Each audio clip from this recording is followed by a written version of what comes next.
Real estate brokers in New York City are making big money off of the backs of landlords and tenants by charging outrageous broker fees in order to rent-controlled apartments. I'm Tony, and this is Real Estate Investing and Landlord News. So I have an interesting article for you today, and it's coming out of New York City. And I always talk about New York because they have some of the worst anti-landlord laws in the entire country. And one of those laws is rent control. Now, obviously, they call it by two different names in New York. They call it rent stabilization and rent control. But the honest truth is that both of them are essentially the same thing. They are government-imposed price control over the cost of rent. And the result of this is landlords, they go bankrupt because they can't afford maintenance. They can't afford to pay their bills with the rental money that they have coming in. And buildings, they fall apart. So yeah, a few tenants are lucky and they get all of the benefits of rent control. But there are a lot of tenants out there who can never find a rent controlled unit because once somebody moves into a rent controlled unit, they hold on to that thing so tight. They never want to let it go. They never want to let it go. And they'll live in a unit for 20, 30 years, something crazy when you're talking about apartments, okay? Tenants living in a single apartment for 30 years. I mean, it's unheard of unless you have this sort of situation in place, okay? So the real estate brokers realized that, hey, we have a certain advantage when this situation is put into place, okay? There is a very limited supply of these units that are under rent control or rent stabilization or whatever you want to call it, right? But there is a huge demand. And the demand is so big, in fact, that the brokers realized they could charge thousands of dollars in broker fees in order to help tenants find these units, okay? And that's exactly what they're doing. And that's what this story I'm going to talk about today is all about, okay? It's about how a tenant thought it was absolutely crazy the amount in broker fees that were being charged. Now, I personally believe that this is extremely common. I believe that the broker fees for getting these rent control units are probably, they're not talked about much, but I think they're pretty high. I think they're very high, and for good reason. If you're going to pay, let's say you pay $15,000 in broker fees, right? But every single month you are saving $1,500 in rent on based on the fact that you're living in this super cheap rent control unit, right? Well, after 10 months, you've paid the broker fees back, and then going on into the future, it's nothing but profit at that point. So a lot of tenants, they realize, hey, well, you know what? It's worth it for us to pay these outrageous fees because I get to live in this place for as long as I want to live in an area where I want to live, living super cheap for however long. Okay, so yeah, it seems like it would be beneficial, but people are calling foul. They're saying, hey, this isn't fair. This isn't how this whole system was set to be, right?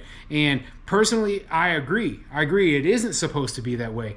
And really, this money that you're charging, it's money that should be going to the property owner, not to the real estate broker. Okay, the real estate broker seems to be this leechy middleman in this sort of situation who is just sucking the money out of the tenant, when if the landlord was able to charge the correct amount of rent for this unit, well, guess what? They would have been the one who made all that money.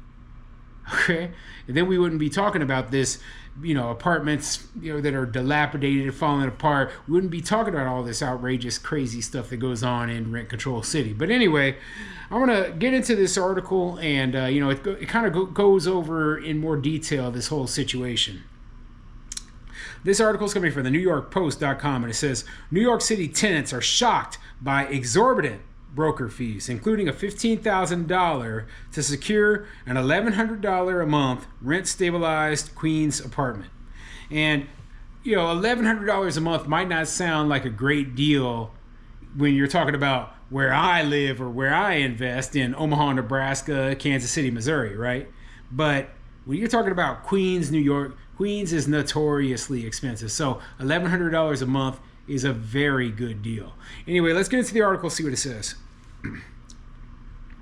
The rent's too darn high in New York, but the broker fees are really murder. City dwellers wanting to score a place to live at a reasonable price are finding that out the hard way, as they are being socked with outrageous fees of up to $20,000 just to be able to rent an apartment.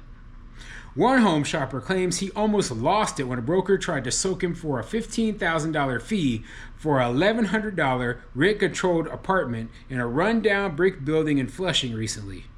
I never replied because not in a million years would I ever do that, Christian Garbett, 27, told the Post Thursday. Despite the flabbergasting fee, someone eventually rented the unit on Ash Avenue, according to Gothamist. It shouldn't be surprising, okay? $1,100 rent, that's a good deal. You know, you can have a pretty average salary and be able to afford that. You don't have to make an outrageous amount of money. Now, I don't know if this area of town is good or not. I don't know enough about New York to tell you, hey, oh yeah, you know, this is a great area. But pretty much it doesn't matter where you're at. The rents are going to be significantly higher, and it's a good thing if you can find a affordable rent in almost any part of town. So, you know, if somebody was willing to pay that $15,000, what's the problem? That's the first thing, right? Well, the problem is that this is an artificially making things more expensive than they should be. This is basically blocking a lot of people who need affordable housing out of the market. It is defeating the purpose of rent control in the first place. Rent control was meant to help people who didn't have money be able to afford these units, right? And instead, the only people who can afford it are the people who can pony up with 15 grand. So it's not helping actual poor people. So this goes back to my argument that rent control isn't helping. It isn't actually helping anyone, which is why, you know, I don't believe it should be in place at all, because this sort of situation comes up. We basically have a black market for rents, because if you've got enough money, you can get yourself into that unit. If you don't have any money, you're stuck. You're stuck between a rock and a hard place, okay? But when called by the outlet for comment, the realtor, Keller Williams, said they would be giving some of the money back, they said. This broker fee goes for nothing. It goes to the broker's pocket, Garbett said.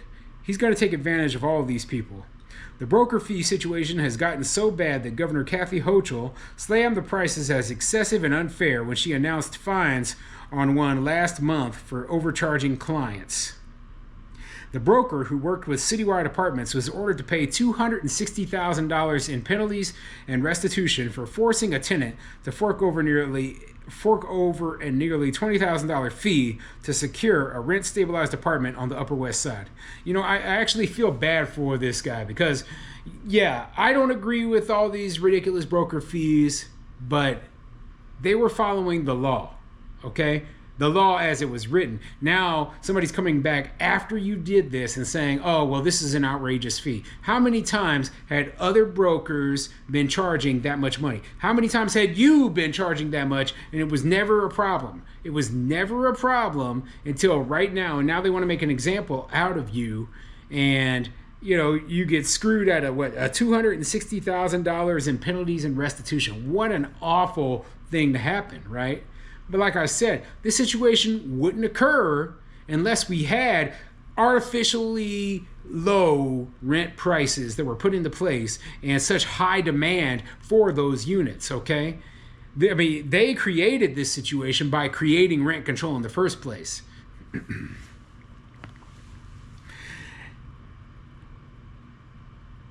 It says the sky-high fees are possibly a symptom of 2019 policy changes that made it harder for landlords to hike up the rent prices, leaving them to keep units off the market because they can never recoup the renovation costs under the low rents. Emily Ackerman, a veteran real estate agent with Compass, told the Post. As a result, brokers with under-market listings, like the one that Garbett replied to, are flooded with calls. People will pay a really high premium to lock that rent-stable apartment in. Somebody will pay, Ackerman said, calling the practice disgusting. Yeah, well, I don't think it's disgusting. I think that, it just goes to show you that there are unintended consequences when you pass these sort of laws. Okay, things that the people who created the laws, they never thought about. The only thing they were thinking about was, oh, well, this will help the poor tenant. They never thought that, hey, this will create a situation where there's a middleman able to charge these sort of fees in the first place, or that these sort of fees could become standard in the industry. And I think that is the real issue right there. Not only do you have to pay your landlord, for your first month's rent, security deposit, etc., right? But you also have to be able to come up with enough money to pay these brokers, and you have to pay them a lot. And it is what it is. People realize this is the way we do business in New York City. So I don't encourage anyone. If you have to, you don't have to live in this sort of place. This isn't standard practice throughout the country. Keep in mind that outside of New York, not only are rents more affordable, but you don't have to play by all these stupid rules. People will pay I already read that. Garbett described himself as being in a similar situation when he first reached out to a broker, Miguel Angel Silva, about a unit in Flushing building just a few blocks from the neighborhood's famous downtown area, filled with a plethora of world-class Chinese eateries. He initially looked at a $1,450 a month one-bedroom, but was shocked to find out it had an $8,000 broker fee, which was 45% of his yearly rent, which is much higher than the typical 15% fee. He balked at the price. I was like, this is going to clear all my savings, he said, noting that he only barely enough saved up in the first place thanks to a recent bonus at work. Garbett, however, reached out to Silva again a few days later about another one-bedroom in the building when he noticed its price was just $1,100 per month. But Garbett's hopes were dashed when Silva told him that the second unit had a $15,000 broker fee. The average one-bedroom in Queens goes for about $2,320 a month, according to Apartments.com. So $2,320 a month is what the average one-bedroom in Queens is going for, right? This one was renting for $1,100 a month. And from the sound of it, it is in a area that is decent, okay? So it might even be a higher average cost per month in that area to rent. So let's just take that average, though, and we're talking about saving $1,200 a month off of the average market rate rents in the area. It wouldn't take very long to make up that lost 15 grand with that low, super, like less than half the market rate rent, okay? And it says, even when saving $1,220 per month in a stabilized unit, it would take over 12 months to accumulate $15,000. Over 12 months. Well, keep in mind how long people stay in these rent stabilized units. I was just telling you at the beginning of this video, some people are staying in them for 10, 20, 30 years. So who cares if it only takes 12 months to accumulate it? Okay, now the whole situation is ridiculous, okay? But this goes to show you, like I said, unintended consequences of rent control laws. I don't agree with them at all, and the whole thing makes a farce of the entire system.